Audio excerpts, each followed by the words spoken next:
In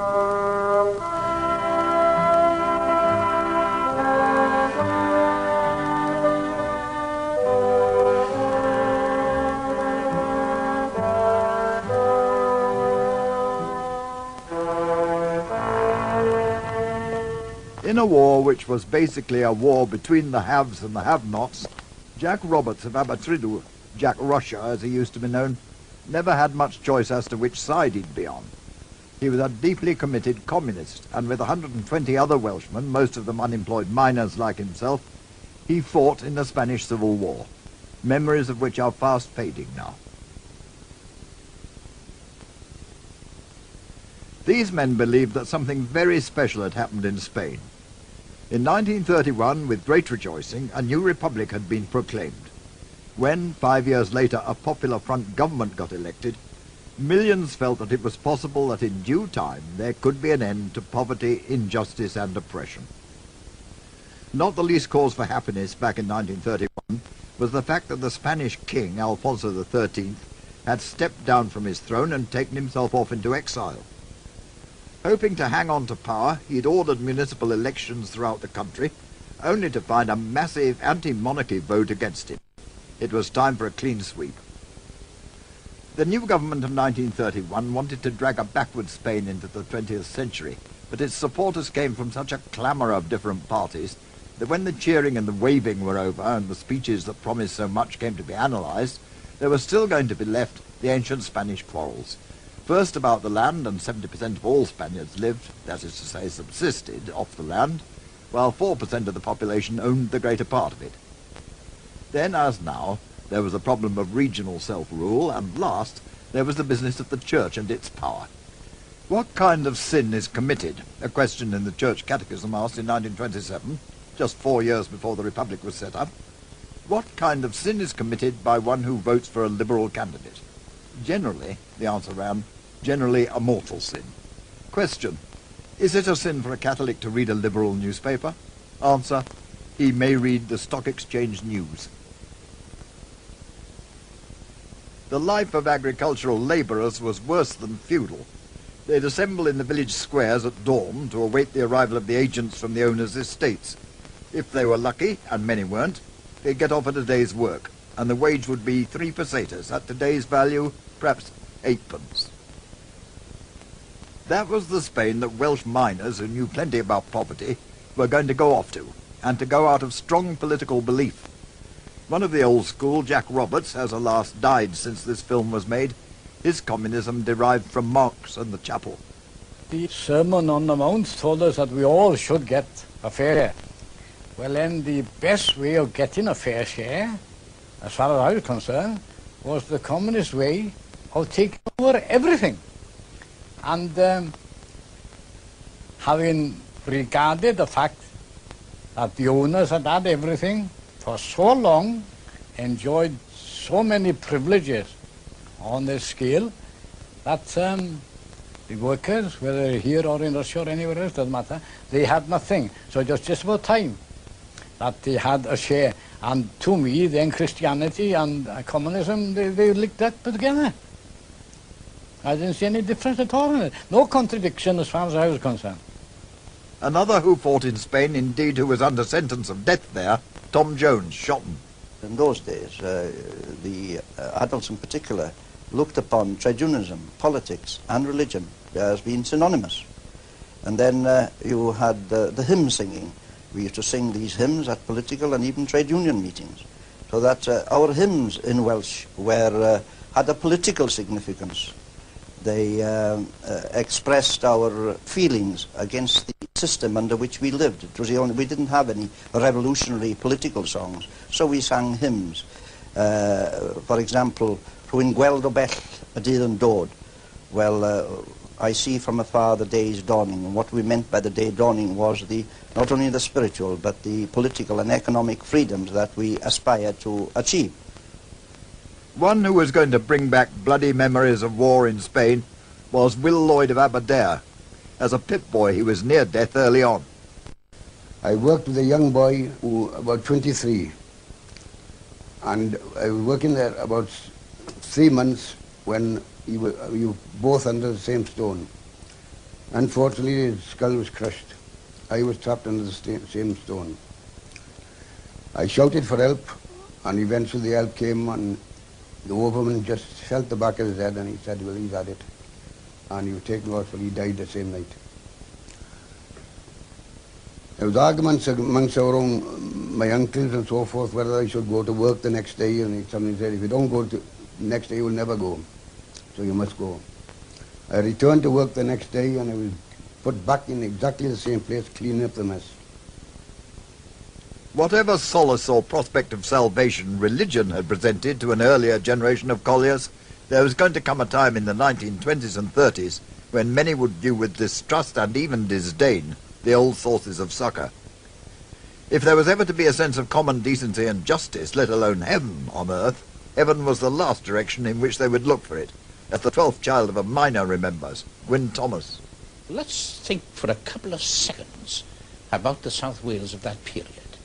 It had for a couple of generations been lit up by this great evangelical belief that things, by the exchange of a few sermons and hymns, was going to be transformed, changed in shape and flavour.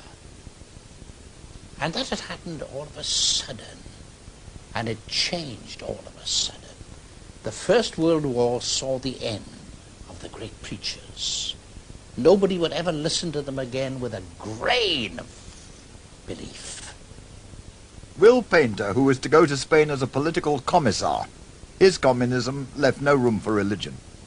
I took a stand. I left the chapel, and this, of course, caused a great deal of anguish as far as my mother was concerned, to the extent that one afternoon when I returned home from work in the Colliers, the local preacher was present, a man with the name of the Reverend W.J. Bryan, and he was there to talk to me. And I was very tired. We had no pitted baths, and I was in my working clothes. I had a meal, and I was getting ready to bath when he came, and he pulled my mother down and myself, and he was in the middle onto the rag mat in front of the back kitchen fire. And he started to pray for my soul and wanting a change of heart on my part and calling upon the Almighty to produce that change of heart. My mother started crying, and that had an effect on me, with the result that I yanked him to his feet. Although I wasn't very articulate in those days, I had to tell him that if he couldn't convince me on the basis of logical argument, he wasn't going to do it by emotional pressures of that kind, and he had to leave the house. I wasn't prepared to tolerate that kind of attempted conversion. Of course, the press, certainly the Cardiff Western Mail of the period, was very much on the side of the owners and of the police, unfeeling law and order. When militant miners were sent to jail, the Mail gloated as though they were footpads about to serve time. Goodbye for 3 years, it jeered. In a matter of a few more years, some from the valleys, these troublemakers, these enemies of society, would have a new pride, that they were in a crusade against fascism in Spain. All they wanted to do was to change the world a bit, but for a man like Jack Russia, what he did in Spain was no more a point of pride than what he did in the Depression. I suppose that you could say that they'd be rather innocent or naive at that particular time, but I felt that any little trouble that you could cause the authorities in any direction would help to bring about the revolution. Like many another, Jack Roberts believed that what was going on in South Wales was part and parcel of a process of change which would bring about a new world. Russian Revolution is only about 10 years of age by this time, and it was in the mind of many, many people throughout the world. And rightly or wrongly, whether the reports were right or not, it doesn't matter, but they had acquired the whole of Russia in their own hands. All its wealth and problems, whatever was going with it. And I felt that the same thing could apply here. How did Spain look to a young Welshman abroad for the first time?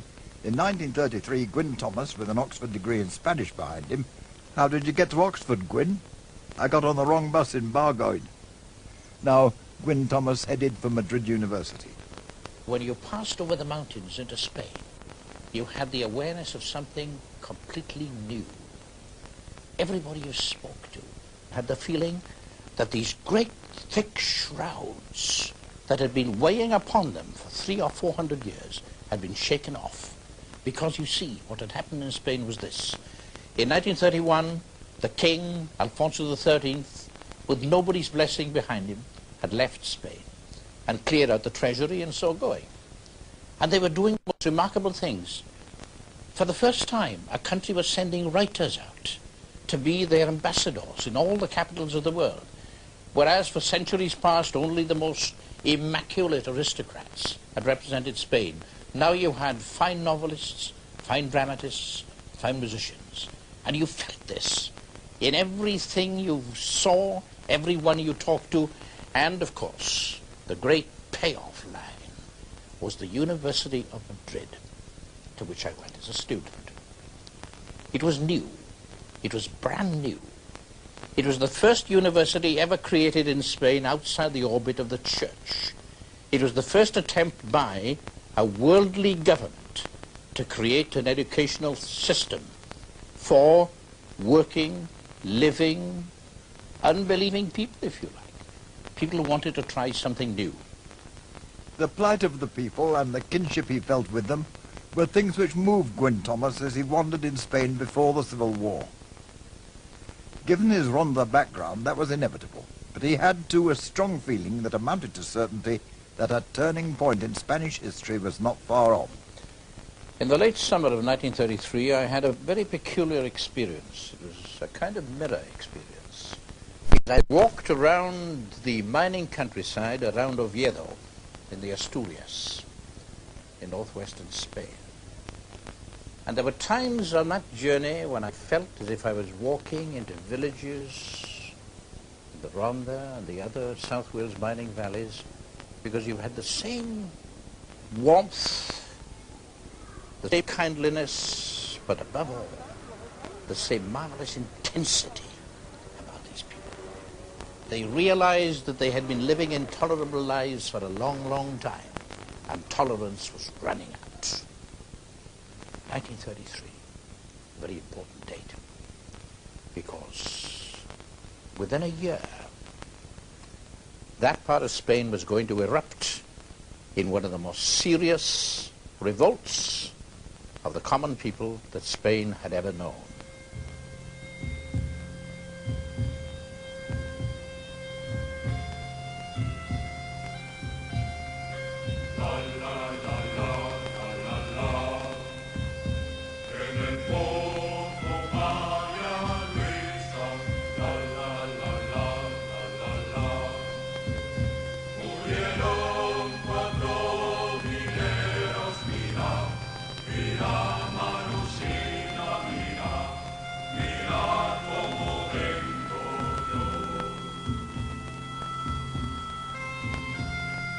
I've often heard about the apocalyptic sense of people who know that next Thursday morning the evils of last Thursday morning will be no more, that anger will rise like a great lion. And you can imagine that on the plains of Castile, this great tawny lion that will come and eat injustice. It's an image that haunts the great dramatists of Spain, the avenging, justifying lion who will come along and put all to right. And they felt that. And of course, the effect of this on my own people in 1934, now getting nearer, of course, the vital date of 1936. In the autumn of 1934, there was one of those massive, ineffable disasters in a Welsh pit with which we are so familiar. These are part of our folklore. Our folk history has been lived in terms of these vast, obscene convulsions. It is impossible to describe them in logical, rational ways. They are a dirt upon the memory. Gresford in North Wales blew up a few hundred miners, and a terrible grief filled the land. one of my friends worked at Gresford Colliery, and he used to talk about the dangers. And Colliers didn't talk about danger, because danger was with you every day, in every colliery. And I asked him one day, well, why are you always moaning about the danger, you know? Everybody's got danger in the coal mine. Well, he said, we've got extraordinary dangers at Gresford. We're paid a penny an hour for working in heat, extra, which meant that the ventilation was wrong. Then he said the 3,000-volt cables leading to the coal cutters were faulty. The rubber and metal covering were damaged, and they were sparking. And there was the place was heavily gassed. And this was he worked in the Dennis district. He was one of those in Belt. I was working at Bersham Colliery, working nights. And the night shift that went down at Gresford, same time as we did, well, we heard in the middle of the night that there'd been an explosion. And I went to the colliery, and there were thousands of people there, and everybody milling about, and women crying and so on, and newspaper reporters hanging about. So they were calling for volunteers. Apparently you couldn't stay down very long. So I left my jacket in the lamp room and took a sandbag and a fire extinguisher and went down with a lamp, of course, an oil lamp. And it was really Dante's Inferno. Terrible then. It was obvious we wouldn't be able to get anything out alive from there. And I was down for about 4 hours, and then you had to go. You couldn't stick it because possibilities were of another explosion. This, to me, had happened because of criminal neglect of the normal mines regulations. And on the Sunday, in my village at Hoss, they called a union meeting, and the chairman went on his knees and he asked the Almighty to forgive us all for calling a union meeting on a Sunday. But the object of the meeting was to have volunteers to go to Gresford and try and get at our colleagues. Then in October, a few weeks after Gresford, the miners of the Asturias revolted. And time and again in the Rhondda Valley I would stop at this corner and that and talk to the men, and they saw the logic of this. That a thing had happened in Gresford that had appalled them in a way that they had not known for a long time past. Because you see, the life of the miner, viewed as a whole, is a kind of outrage. And all the cosmetic increases in conditions and pay will not alter this. It is fundamentally an anomaly under the sun, that men should leave the sun and work in these dark and dangerous places. All right, that's well known. But this definitely did fix a mood in South Wales, that there was a link between what had happened there, Gresford, and what had happened in the Asturias.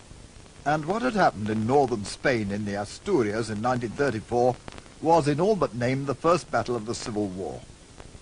The army was called in by the government against the coal miners of the area, about 50,000 of them.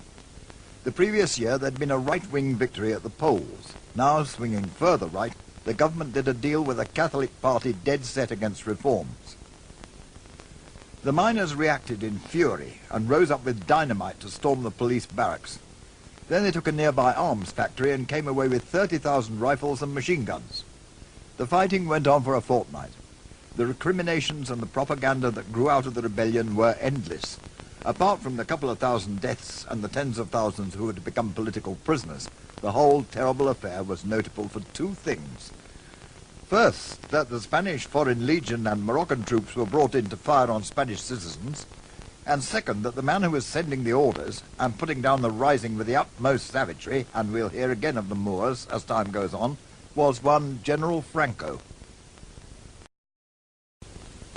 Just as the Spanish miners were giving themselves up to the army and their fate, miners in Hungary were winning better conditions with a new tactic, the stay-down hunger strike. Welsh Colliers copied the strategy the next year in their fight against the coal company-backed Scab Union. The resentment against the owners had never been more bitter, and the Valley communists were openly calling the owners fascists. And then there came, first as a distant rumbling and then with the sound of bombs falling, the news that would soon take the place of such small matters as this. Mussolini was loose in Abyssinia. Roll along, covered wagon, roll along. To the turn of your wheels I sing a song. City ladies may be fine, but give me that girl of mine. Roll along, covered wagon, roll along. Soon 2 extra verses of Roll Along Covered Wagon were being sung by British children. The first was a bit optimistic. It ran, Roll along, Mussolini, roll along. You won't be in Abyssinia long. You'll be lying in the plain with a bullet in your brain. Roll along, Mussolini, roll along. The other went, will you come to Abyssinia, will you come? Bring your own ammunition and a gun. Mussolini will be there shooting bullets in the air. Will you come to Abyssinia, will you come? For all the intensity of feeling on the South Wales industrial scene, there was, too, a growing sense that many evil issues were interlinked. And if you look at a picture gallery of some of those who had a common sense of purpose, you find the people who organised the hunger marches and the anti-Mosley demonstrations, and with them, a man who was a legend in the valleys, the communist agitator and orator, Lewis Jones. The power and the range of the oratory of the time are qualities which Gwyn Thomas has never forgotten. A great person, the nation of Spain, was waking out of this long, nightmarish sleep, and its spokesmen were of the best. These people had a gift that I knew all about, because it was something that they shared with the Welsh miner and the Welsh preacher, this ability to take an abstract idea and make it burn in their hands and on their tongues. And time and again in those great meetings in Madrid in the early 1930s, I've seen people like La Pasionaria, this remarkable woman from the northern part of Spain, the wife of a miner, very small, with a marvelous voice, but a voice that could cajole at the beginning. And now, friends, you will know that we have suffered greatly in the past, and perhaps our patience is wearing a little thin. And I will tell you an example of how the patience was, and it will come out, you see, this great volcanic mass of words, and the people will be totally responsive to every word. And then, back home, of course, when the Civil War started, this great tradition of communication through passion in words was continued, because in the Rhondda Valley at that time we were very lucky to have a man, many men, but particularly one man, who never failed to remind me of La Pasionaria. His name was Lewis Jones, a man of rare ability, novelist, orator, one of the great interpreters of the modern spirit, I would say. He was a blacklisted miner who'd never been able to get back into the pits after the great struggles of the 1920s. There cannot be, in the common people, he would say, this amount of goodness, this amount of understanding, without its one day declaring itself to the world and making itself known. But in the concentration of his passionate devotion to the idea of change through thought, he was saintly. And during those years of the conflict in Spain, that man went up and down the valleys of South Wales like a great moving piece of mind. It is quite fantastic the way he would do it from meeting to meeting. He hardly ever repeated himself. There was never a stereotyped speech, because he would think in between speeches of what was happening to the lads he knew who had gone out from the valleys and fought and died in Spain, that he would be totally refurbished with images, and he kept on doing this on a very, very sparse diet indeed. And eventually he died, just worn out. He died, no less certainly, from the results of that conflict, because during the Spanish Civil War, this became the focus and the fire of his life. He might just as well have gone to Brunete and to the Ebro and taken his bullet. 33 Welshmen were going to take their bullets in Spain, many of them in those awful battles in the granite mountains overlooking the river Ebro in southeast Spain, and in the Battle of Brunete, a small town on the central plain near Madrid. 178 volunteered from Wales to fight in the war that's been called the rehearsal for the Second World War. 120 actually got to the front, and even that wasn't easy. When the day came, I took my daughter to bed, and that was about the hardest thing that ever I did, was to leave her there and go. I went to Victoria Station, 2 big detectives come on to us, and they said, "We think you are going to Spain."